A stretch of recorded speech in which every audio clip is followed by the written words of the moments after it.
Assalamualaikum warahmatullahi wabarakatuh. Waalaikumsalam warahmatullahi wabarakatuh. Alhamdulillahil wahidil qahhar, al-azizil ghaffar, mutawwilil laili 'alan nahar. Tadhkiratan li ulil qulubi wal absar wa tabsiratan lidawil albabi wal i'tibar. Asyhadu an la ilaha illallah al-barrul karim ar-raufur rahim. Wa asyhadu anna Muhammadan abduhu wa rasuluh wa habibuhu wa khaliluh, salawatullah wa salamuh wa ala sayyidil anbiya'i wal mursalin wa ala alihi wa ashabihi al-muqarrabin, amma ba'du. Alhamdulillah, jamaah santri yang insyaallah dimuliakan oleh Allah Subhanahu wa taala. Bersyukur kita kepada Allah Subhanahu wa taala yang telah memberikan kepada kita banyak-banyak nikmat, baik itu berupa nikmat sehat, nikmat sempat, dan berupa nikmat dan rahmat Allah yang senantiasa kita rasakan, kita cicipi setiap hari, kita nikmati setiap saat. Salawat dan salam semoga tetap tercurah limpahkan kepada sang reformis dunia, Nabiullah Nabi Muhammad sallallahu alaihi wasallam,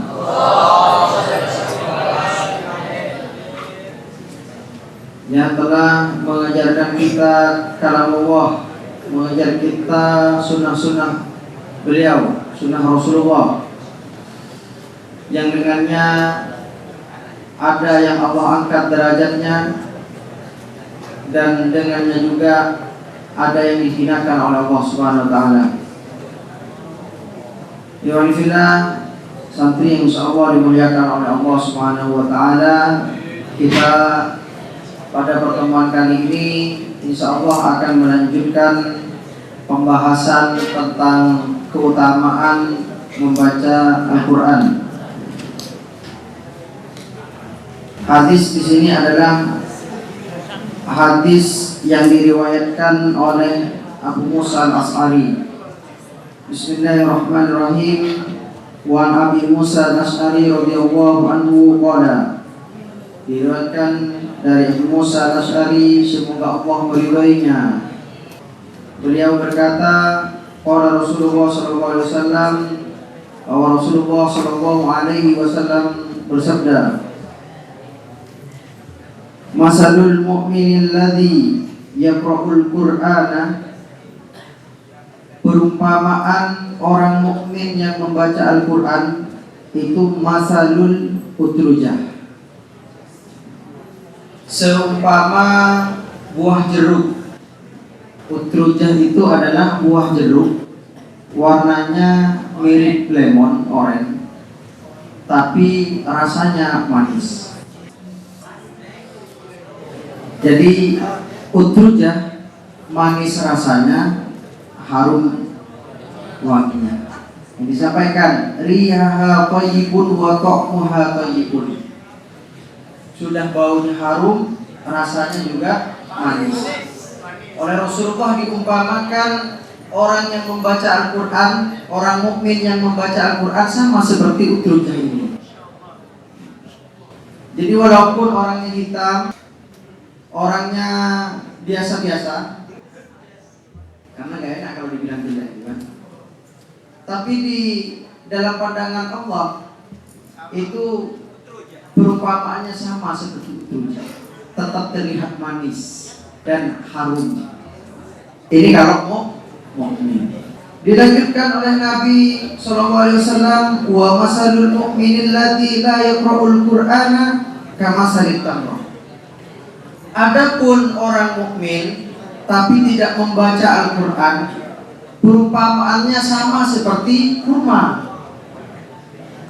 Kurma itu la rihalaha wa ta'muha kulmun. Kurma memang manis rasanya, tapi tidak ada baunya. Jadi biasa, wanginya mulai hilang.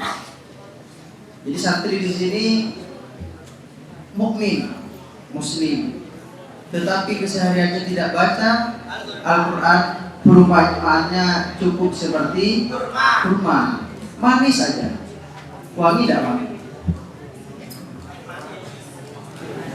Bukan yang penting manis, yang penting manis. Ini perumpamaan. Kalau seandainya ada pilihan antara yang manis dan wangi, sama manis saja, pasti akan memilih manis dan wangi. Orang saja pasti manis dan wangi itu bagus dipandang. Dai misalnya, dai kalau kelihatannya itu perawakannya bagus, rapi, gitu kan, terus wangi, itu juga akan lebih enak dipandang ketimbang pakaiannya lusuh, acak-acakan, gak enak. Apalagi tidak pakai parfum. Terus jamaah belum mandi, aduh masya Allah, bikin gak busuk yang sebelah. Selanjutnya, wa masalul munafiqil ladzi yaqra'ul qur'ana kamasalil raihana. Perumpamaan orang munafik yang membaca Al-Quran seperti raihana. Ini bukan raihan-raihana, tapi raihana ini kemangi. Kemangi itu riuha thayyibun wa ta'muha murrun. Kalau orang munafik membaca Al-Quran, itu perumpamaannya sama seperti raihana tadi. Memang wangi, tetapi tetap pahit rasanya. Jadi ini kemangi, bukan kemangi Indonesia ya, kemangi Arab. Kemangi Arab itu agak memang pahit. Mungkin kalau di sini itu ada yang pohon mirip kemangi itu, dan baunya agak beda ya. Itu maksudnya raihana, sama. Terus wa masalul munafiqil ladzi la yaqra'ul qur'ana kamasalil hamdalah. Nah, ini yang lebih parah. Perumpamaan orang yang munafik, udah munafik tidak membaca Al-Quran, itu seperti hamdalah. Hamdalah ini buah pari. Laisa laha ribun wa ta'muha murrun. Sudah tidak ada wangi-wanginya, pahit lagi rasanya. Ini muttafaqun alaih, riwayat di Sahih Bukhari dan Muslim. Ini mau menunjukkan bahwa keutamaan Al-Quran itu luar biasa. Kita seorang mukmin dianjurkan untuk senantiasa membaca Al-Quran, karena menjadikan harum sekaligus rasanya manis. Hadis selanjutnya adalah wa an Umar bin Al-Khattab radhiyallahu anhu. Riwayatnya Umar bin Khattab. Ya, Umar bin Khattab radhiyallahu anhu, semoga Allah meridainya. Anna Nabi sallallahu alaihi wasallam qala, bahwasanya Nabi sallallahu alaihi wasallam bersabda, "Innallaha yarfa'u bihadzal kitabi aqwaman wa yadh'u bihi akharin." Rawahu Muslim. Sesungguhnya Allah mengangkat derajat suatu kaum dengan kitab ini, dan juga Allah sekaligus menghinakan, merendahkan suatu kaum karena kitab ini pula, yaitu dengan Al-Quran. Ada orang ketika turun Al-Quran, disampaikan Al-Quran, dia menyimak betul-betul, merenungi, menghayati, mempelajari betul-betul, bahkan mengamalkan apa yang didengar dari Al-Quran, maka Allah mengangkat derajat orang tersebut. Tapi sebaliknya, Allah menjadikan hina orang tersebut ketika dibacakan Al-Quran dia tidak peduli, diajarkan Al-Quran dia tidak mau, enggan. Bahkan jelas-jelas disampaikan tentang hukum di dalam Al-Quran dia tidak mengamalkan. Akhirnya apa? Allah menghinakan orang tersebut. Jadi seseorang ketika kehidupannya sehari-hari itu dengan Al-Quran, senang membaca Al-Quran, senang menghafal Al-Quran, maka beruntunglah. Berarti Al-Quran itu adalah mendekat pada kalian. Tapi merugilah bagi orang yang sehari-hari itu jauh dari Al-Quran. Bukan kalian yang menjauh dari Al-Quran, tapi Al-Quran yang menjauh dari kalian. Jangan merasa, sudahlah saya tahu Al-Quran di atas sana. Bukan. Tapi Al-Quran tidak mau dekat-dekat dengan kalian. Jangan-jangan kalian sudah setiap harinya mungkin kotor dengan kemaksiatan, dengan kesalahan-kesalahan, sehingga Al-Quran itu enggan akhirnya dekat dengan kalian. Sehingga Al-Quran datang kepada kalian ini hanya apa? 1 tahun sekali di bulan Ramadan.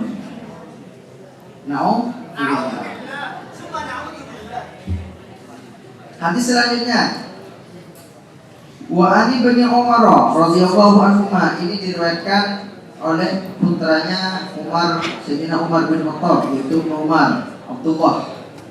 Semoga Allah meridhai keduanya. Ani Nabi sallallahu alaihi wasallam qala, diriwayatkan dari Nabi sallallahu alaihi wasallam, beliau bersabda, la hasada illa fisnain.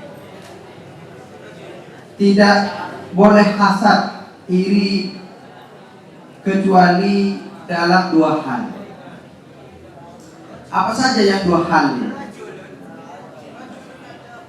Ya, rajulun atahu Allahul Qur'an, yaitu kepada seorang laki-laki yang Allah berikan kepadanya keutamaan Al-Quran. Orang laki-laki tersebut mungkin hafal Al-Quran, lebih-lebih suaranya bagus, enak didengar, pintar menyerahkan tafsirnya di dalam Al-Quran, mengamalkan apa yang ada di dalam Al-Quran tersebut. Itu fahuwa yaqumu bihi ana al-laili wa ana an-nahar.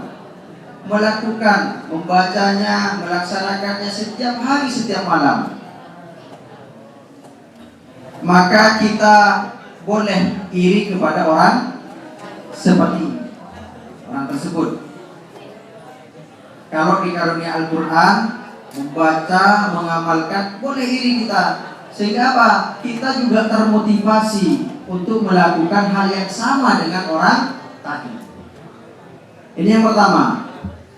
Yang kedua, wa rajulun atahu Allahu malan, dan seseorang yang Allah berikan harta. Orang itu Allah kayakan, menjadi saudagar yang kaya mungkin, jadi hartawan. Tapi ketika orang itu punya harta, fahuwa yunfiqu ana al-laili wa ana an-nahar. Orang tersebut menginfakkan hartanya siang dan malam. Siang sedekah, malam sedekah.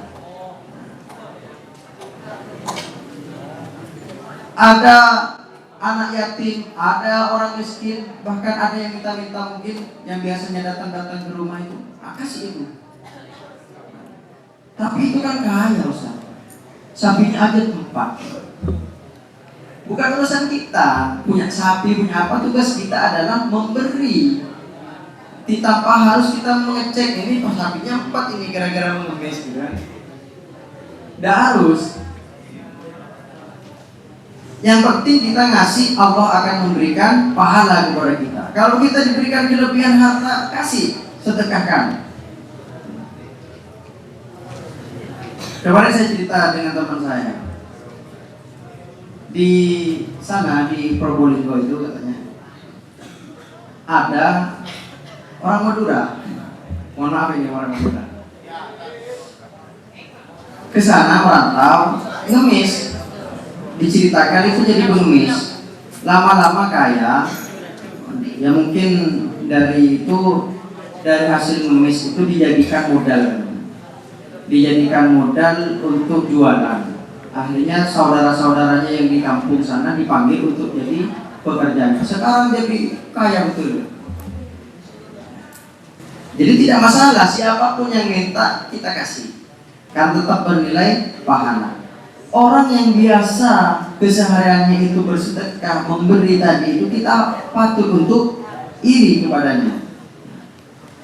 Terus kalau misalkan iri dengan orang yang punya harta tapi bukan berkenaan dengan infak, nah, misalkan ada apa namanya, sepeda motor NMAX lewat, oh buat ngajar, gitu kan? Kita iri, ya Allah, semoga nanti bisa punya NMAX buat ibadah. Gak apa-apa, ada masalah. Avanza pondok lewat sih, pondok ini punya tentang, semoga saya juga bisa nanti buat dakwah. Bagus. Terus kalau berharap istri soleha, kita melihat mungkin kisah-kisah dulu atau ya istri Rasul kan soleha semuanya. Kita mungkin iri, semoga ya Allah nanti dapat istri seperti istrinya Rasulullah. Apa? Amin, amin, amin. Selama itu kebaikan, kita boleh iri. Tapi hasad itu, hasad di sini maksudnya adalah al-ghibthah. Apa ghibthah? Ghibthah itu iri kepada orang tetapi tidak berharap agar kebaikan yang Allah berikan kepada orang tersebut itu hilang. Jadi ngerasa, oh saya tetangga punya sepeda motor, saya mau beli sepeda motor, semoga nanti habis itu motornya. Ini berarti berharap agar hilang dari orang tersebut, ini namanya hasad. Tapi kalau ghibthah, istilah ghibthah yang seperti ini, orang melakukan kebaikan, kita berharap agar mendapatkan kebaikan itu tanpa harus menginginkan kebaikan itu hilang dari orang tersebut. Nah, ini menunjukkan keutamaan dari Al-Quran. Ini 3 hadis yang bisa disampaikan. Semoga kita senantiasa setiap hari semangat menjadi ahlul Quran. Amin, Allahumma amin. Kita tutup dengan doa kafatul majlis. Subhanakallahumma wa bihamdika asyhadu an la ilaha illa anta astaghfiruka wa atubu ilaik. Assalamualaikum warahmatullahi wabarakatuh. Allahumma shalli wa sallim wa barik ala nabiyyina Muhammad.